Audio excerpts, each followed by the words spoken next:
Breaking చూస్తున్నాం. మీనాక్షి నటరాజన్ కు సుప్రీంకోర్టులో ఎదురుదెబ్బ తగిలింది. మీనాక్షి నటరాజన్ పిటిషన్ ను కొట్టేసింది సుప్రీంకోర్టు. నామినేషన్ తిరస్కరణ అంశంలో జోక్యం చేసుకోలేమని ఈ సందర్భంగా సుప్రీంకోర్టు స్పష్టం చేసింది. నామినేషన్ తిరస్కరణపై ఈసీని ఆశ్రయించవచ్చని అత్యున్నత న్యాయస్థానం తెలిపింది. నామినేషన్ తిరస్కరించాక గతంలో ఎప్పుడైనా విచారణ జరిపిందా అని ప్రశ్నించింది అత్యున్నత ధర్మాసనం. ఎన్నికల సంఘం విధులు, కోర్టుల జోక్యంపై స్పష్టమైన నిబంధనలున్నాయని కోర్టు తెలిపింది. మీనాక్షి నటరాజన్ తరపున వాదనలు వినిపించారు అభిషేక్ మను సింఘ్వి.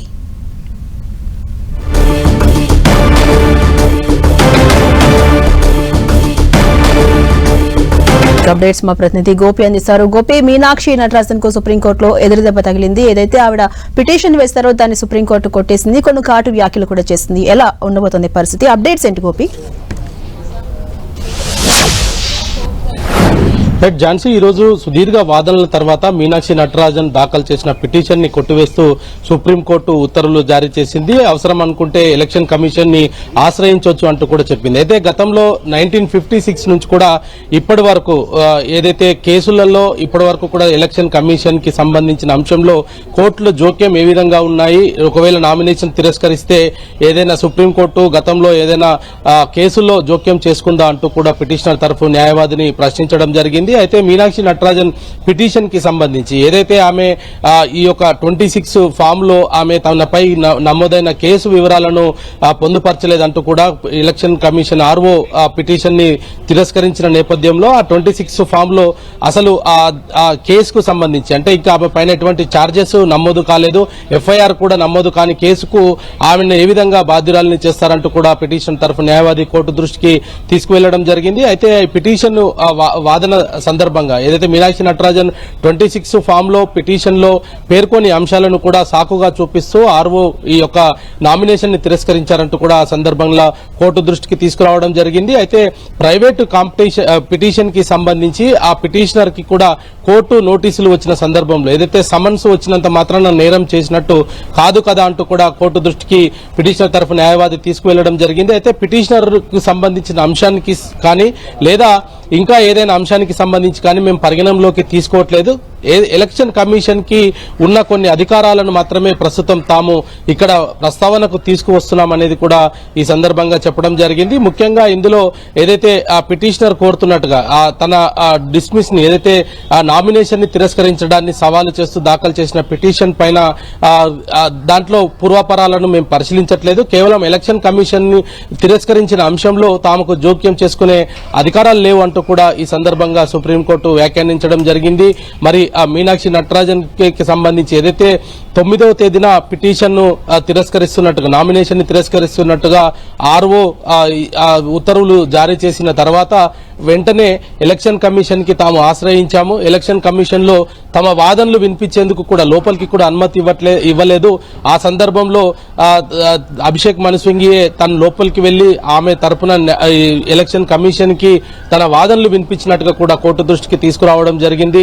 మరి ఆ సందర్భంలో కూడా ఇటు ఎలక్షన్ కమిషన్ తమ వాదనలు వినేందుకు సిద్ధంగా లేకపోయింది. ఇప్పుడు కోర్టు అన్న తమ వాదనలు వినాలంటూ కూడా ఆయన కోర్టు దృష్టికి తీసుకురావడం జరిగింది. అయితే ఇరువురు నుంచి ఇటు పిటిషనర్ తరఫున అభిషేక్ మను సింఘ్వి, అదేవిధంగా ఇటు ఎలక్షన్ కమిషన్ తరఫున న్యాయవాదులు ముగ్గురు న్యాయవాదులు ఎలక్షన్ కమిషన్ తరఫున వాదించడం జరిగింది. తుషార్ మెహతా మధ్యప్రదేశ్ ప్రభుత్వం తరఫున ఆయన కూడా తన వాదనలు వినిపించారు.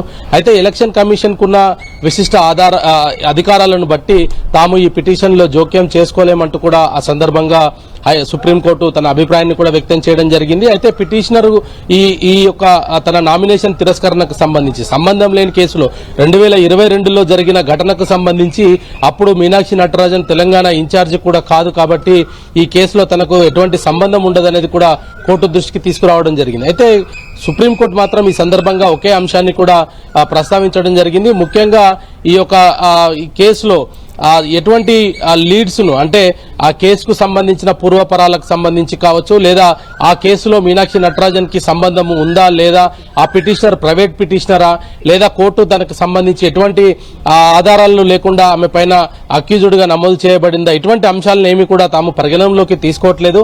కేవలం ఎలక్షన్ కమిషన్ కి ఉన్న అధికారాలను మేము ప్రశ్నించవచ్చా, నామినేషన్ తిరస్కరించిన తర్వాత మేము దాన్ని రివోక్ చేయడానికి అవకాశాలు ఉన్నాయా లేదా అన్న దానిపైనే మేము మాట్లాడుతున్నాం అనేది కూడా సుప్రీంకోర్టు తన అభిప్రాయాన్ని వ్యక్తం చేయడం జరిగింది. జరిగింది. రాజ్యాంగబద్ధంగా ఇటు ఎలక్షన్ కమిషన్ కి కొన్ని విశిష్ట అధికారాలను రాజ్యాంగం కల్పించిన నేపథ్యంలో వాటిలో ప్రస్తుతం తాము జోక్యం చేసుకోలేమంటూ కూడా మీనాక్షి నటరాజన్ పిటిషన్ అయితే కొట్టివేయడం జరిగింది. Jhansi. Right, thank you Gopi.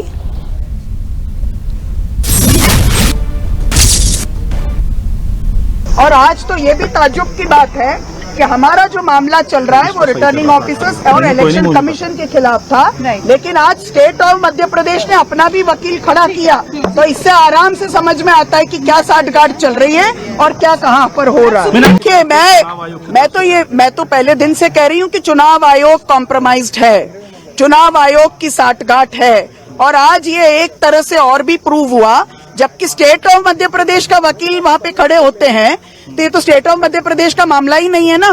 राज्यों के तो खिलाफ ये कोई राज्यों के खिलाफ हम लड़ाई नहीं लड़ रहे थे, हम तो चुनाव आयोग की बात कर रहे थे, हम अपने रिटर्निंग ऑफिसर्स के कॉम्प्रोमाइज होने की बात कर रहे थे, और वो जनता के सामने एक्सपोज हुए हैं.